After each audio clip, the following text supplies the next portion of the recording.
Ladies and gentlemen, hagardas na ba ka? Goodbye old face, welcome young and glowing skin. Ang Moringa Joy Capsule ay dato sa ginatawag nga vitamins A, C ug E. Mao kini ang bitamina nga taas sa antioxidant. Makatabang kini og produce sa collagen ug rich niini sa mga anti-aging properties. Is an excellent source of oleic acid ug amino acids nga magapamoisturize sa imong panit. Naay vitamin C ug beta-carotene ug nagapasinaw sa mga dark spots ug hyperpigmentation. Tag 8 pesos lang. Moringa Joy, your happy capsule. Subay sa panuki-nuki gikan sa Enero hangtod sa Setyembre tuig 2022. 6.4% sa mga Pilipino ang diabetes mellitus mo'y hinungdan sa kamatayon. Ang akong gipamati, malipong ko, taas akong sugar. Daghan jud kayong pasalamat sa Koy Herbal Capsule. Ang akong sugar ni minus na, imbis 200, nahimo na lang 180. Nawa nang akong panglipong. Inom kanunay sa the original Koy Herbal Capsule. Makatulo sa usa ka adlaw. Aprobado sa FDA. No approved therapeutic claims. Kamen, sukang puti, sasuan alam. Kamen, sukang puti, maunag yun imong mapili. Kamen, sukang puti, sasuan mo palami. Kamen, sukang puti, anitan na ang sekreto. Ang sekreto sa lami. Day andat, nganong masulubon man kanang naong nimo? Naluoy manggug ko ni Lolo, Papa Rans. Mitukar na po ang iyang hubak o grayoma. Mitaas pag yun ang iyang blood sugar. Lakaw dayon ngadto sa butika. Pagpalit dayon og Biotrof Herbal Capsules, sigurado kung dako kinigi katabang para mahupay ang gipamatay nga balatian sa imong lolo. Tungod kay ang Biotrof, bantugan na kaayong makaalim sa mga nagkalain-laing suliran sa panglawas, sud na sa dugayng panahon. Papa Rans, okay na kaya kong Lolo. Salamat kayo sa Biotrof Herbal Capsules, the Wonder Food Supplement. Biotrof Herbal Capsules, mapalit sa mga butika nga naa sa inyong dapit. Oras, gihatod kaninyo sa EXL Magkabuhay. Buhay at makulay ang buhay sa EXL Magkabuhay. Tayo na sa EO. Tayo'y magpatingin. Tayo na sa EO. Sila'y eksperto at magagaling. Tayo na sa EO. Inyong mata ay mahalin. EO Executive Optical. Ang practical. EO Executive Optical. Ito'y practical. EO. For expert eye care, come to EO Executive Optical. EO Executive Optical. Love your eyes. Mga kabanyawan, zero si Jane kalip na kaangkon og balatian, nakaihi og dugo tungod sa UTI. Di gamit og SED Kugon Herbal Capsule. Pag pangihi na ko, dugo na jud akong giihi. Anak si partner na ko nga kugo ng inom niya. Inom lang ko og una, duha ka buok, nagisundan ako og isa. Tulo pa lang ka buok akong nainom, na alivio. Ano ko mangihi og dugo. The best jud ang kugon para sa naay sakit sa UTI. ODI si Rosie Jane Calip, 33 years old, Suril, Davao City. Basta UTI ang problema, pag SED Kugon Herbal Capsule na. Kini si Max Urban. Kape nga gipaabot sa masa, Sid Panyawan Coffee, pait ang panlami iyang timpla. Sid Panyawan Coffee, para sa mga batanon ug tigulang. Sid Panyawan Coffee, sa panglawas makatabang. Sid Panyawan Coffee, kaping at ang masa, kaping dili mahal, gaan sa bulsa, sa grocery ayaw ninyong kalinti. Ang Sid Panyawan Coffee, paborito ni Lolo ug ni Lula. Sid Panyawan Coffee, tilawi lang aron mo tuo ka. Sid Panyawan Coffee, tila kahigop lang mo bastog ka. Sid Panyawan Coffee, sa quality kontento ka.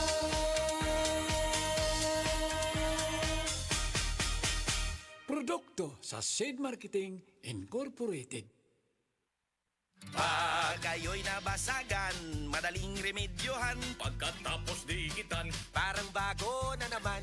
Pioneer Epoxy, pandikit ng kristal, kahoy at bakal, pang-repair ng radiator, Tambucho, refrigerator, martilyo, kutsilyo, gripo, araro, gero, aparador, pampatibay ng bangka, kisame, etc.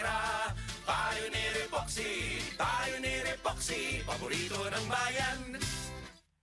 Sa mga workaholic, epektibo ang atong Paragis Bila-Bila Herbal Coffee. Sama na lang ni Roland De La Cruz na taga Mati, Davao. Roland De La Cruz, sa Purok Isla, Barangay Central, Purok President. Anong ganahan man kay ka sa kape? Sa Bila-Bila Coffee, laskig ang imong lawas o mayo ang imong lihok. Basta laskig niya kondisyon, makalihok kag may sa trabaho. Kung di ka kainom, mura magluya na ka? Murag luya-luya, lahi ra gyud. Tungod kay nindot gyud ang Bila-Bila Coffee. Kini ginama sa GFMQ Marketing kay sa Paragis Bila-Bila. Dili na ka mag-agwanta pa. Ako si Radyoman Benji Tanghian, kining balita hatod kanato sa Paragis Bila-Bila Herbal Capsule na ilhan isip herbal nga kapsula nga makatabang og daghang benepisyo sa kalawasan. Mao kini ang all-in-one nga herbal. Makahatag og kaayuhan sa ato ang mga selula sa lawas, makatarong sa nindot nga flow og limpyuhan ang imuhang dugo nga modagkayday sa ato ang kasing-kasing. Ug karon sa atong balita. Giawhag karon ni Archbishop Jose Palma ang katawhan og mga dibuto nga magpadayon sa pag-ampo og magpabilin nga mabinantayon batok sa pagpangabuso sa mga pari ngadto sa mga minor de edad. Kini human nga adunay mga pari dinhi sa Sugbo nga gireklamo nga nangabuso sa mga minor de edad. Dinhi sa Sugbo nga dako og impluwensya ang simbahan nga Katoliko, may pipila usab ka mga pari niini ang nalakip sa maong listahan. Si Palma miauhag sa mga magtutuo nga magpadayon sa pag-ampo alang sa ilahang nga mga ministro og kinahanglan nga magtinabangay nga magpabilin nga luwas ang sulod sa simbahan, ilabi na sa mga vulnerable nga mga sakop niini. Ang Archdiocese of Cebu padayon nga muhimo og mga lakang nga maprotektahan ang mga kabataan batok ani mga pagpangabuso sa mga kaparian. Naglaom si Palma nga ang kamatuoran og kaangayan mo patigbabaw og ang tinuod nga hustisya mahatag ngadto sa mga biktima. Kadtong balita hatod kanato sa Paragis Bila-Bila Herbal Capsule. Alang sa kumpleto nga kombinasyon, gamita lang ang Paragis Bila-Bila Plus Herbal Capsule. Paragis Bila-Bila Herbal Capsule na uban sa pagpangapi sa Paragis Bila-Bila Herbal Coffee ug ang pagpanghaplas sa Paragis Bila-Bila Liniment Oil. Gama sa GFMQ Marketing sa Paragis Bila-Bila, dili na ka mag-agwanta pa. Sa dugang kasayuran, tawag lang sa 0935-641-0261. Ang Paragis Bila-Bila mapalit sa Didings Pharmacy sa Manalili Street, Cebu City, Bestway Pharmacy sa Mandawi City, Healthway Pharmacy, JV Butika sa Cebu, Mandawi, Liluan o Osmeña Boulevard. Mapalit usab sa JY Pharmacy sa 32 Osmeña Building, Osmeña Boulevard, Cebu City. Ako si Radyoman Benji Tanghian, DYHP Tatak RMN. Ania, ang usa sa mga nakasulay og naayo sa iBerry. Hello! Ako si Lourdes, usa ka fruit vendor. Naadi ay ko katarata. Ingon si Doc, ipa-opera na. 80,000, di ko oy, mahal kaayo. Nagsulay ko aning iBerry. Nawala ang panganod og blurred sa akong pananaw. Murag na ay mantika sa akong mata. Epektibo sa daw ni sa katiguangan. Sa dihang nag-iBerry ko. Wala na katong panganod sa akong mata. Ug wala madayon ang paopera. Salamat sa iBerry. iBerry papalit sa Mercury, Rose Pharmacy o sa inyong mga suking butika. Tulo na lang kalihok, mati na sab ka. Murag huya na gud akong memorya og diskarte pre. Pero di lagi ko nimuha sa chess. Magbutin ng Max Copy ka pare. Aron mahait ang imong memorya o kalmang imong mudo. Nakita mo ning akong moves, oh? Ha? Panggan master. Og chill-chill lang. Malinawon kayong akong huna-huna. Para sa hait nga memorya og dili makalimot, malinawon og kalmadong mudo, maglutin ng Max Copy. Mapalit sa mga butika o grocery stores. Hi! Ako si Angeline Bautista, usa ka teacher ug volunteer. Teaching is my passion and as a believer of Christ, I decided to volunteer sa ministry during weekends. Challenging siya pero kaya ra gihapon tungod sa akong healthy lifestyle like workout and right diet ug ang MX3 capsule nga naay alpha, beta ug gamma nutrients. Thank you for the grace and love of the Lord and thank you MX3. I can still keep up. MX3, dili ko believe.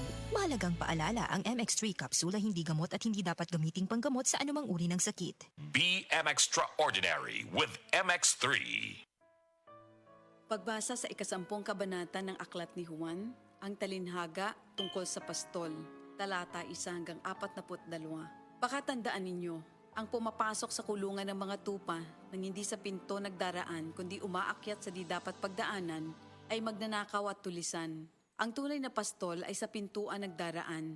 Pinapapasok siya ng gwardya at pinapakinggan ng mga tupa ang kanyang tinig. Tinatawag niya ang kanyang mga tupa sa kani-kanilang pangalan at inilalabas sa kulungan. Kapag nailabas na, siya'y nangunguna sa kanila at sumusunod naman ang mga ito sapagkat kilala nila ang kanyang tinig. Hindi siya sumusunod sa iba kundi patakbong lumalayo sapagkat hindi nila kilala ang tinig ng iba. Sinabi ni Jesus, ang talinhagang ito, ngunit hindi nila nauunawaan ang ibig niyang sabihin.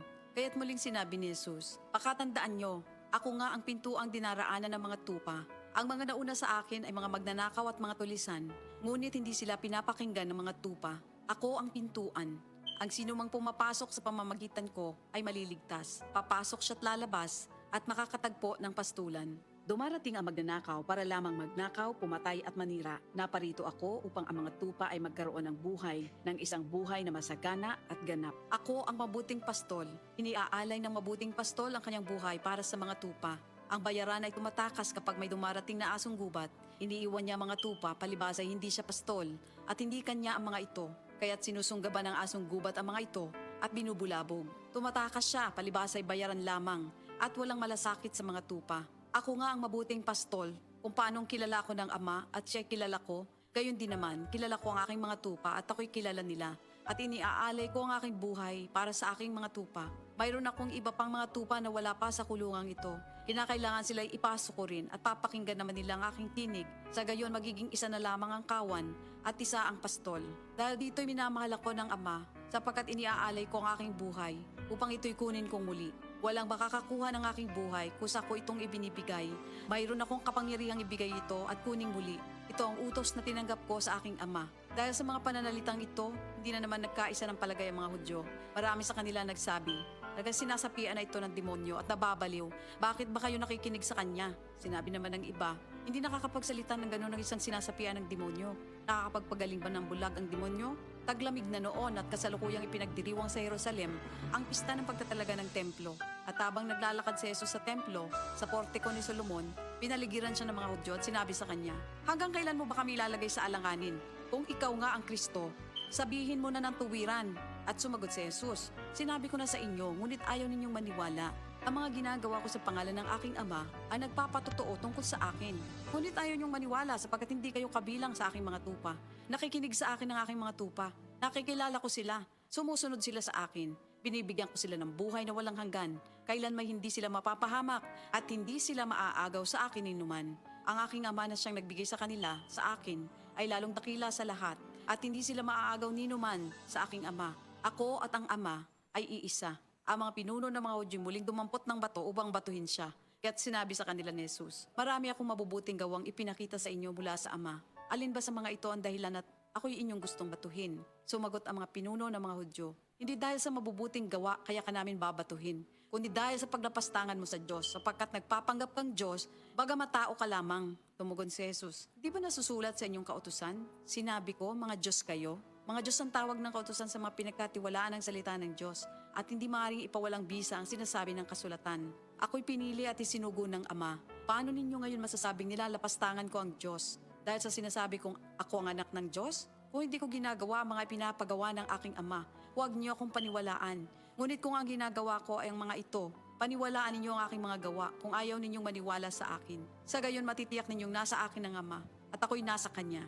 Kaya tinangka naman nilang dakpin si Jesus, ngunit siya'y nakaalis. Muling pumunta si Jesus sa ibayo ng Jordan sa pook na dating pinagbautismohan ni Juan. Habang naroroon siya'y maraming lumalapit sa kanya. Sinasabi nila, si Juan ay walang ginawang himala, ngunit totoo ang lahat ng sinabi niya tungkol sa taong ito. At doon, maraming sumampalataya kay Jesus. Ito ang salita ng Diyos. Prostate cancer, ang delikado ug mamatay ni nga sakit nga cancer sa mga lalaki. Mag Life Extension Vitamin D3 na mo. Rekomendado sa mga medical doctors. Aprobado sa FDA Philippines ug FDA USA. Suklan nato ang prostate cancer. Mapalit sa mga butika.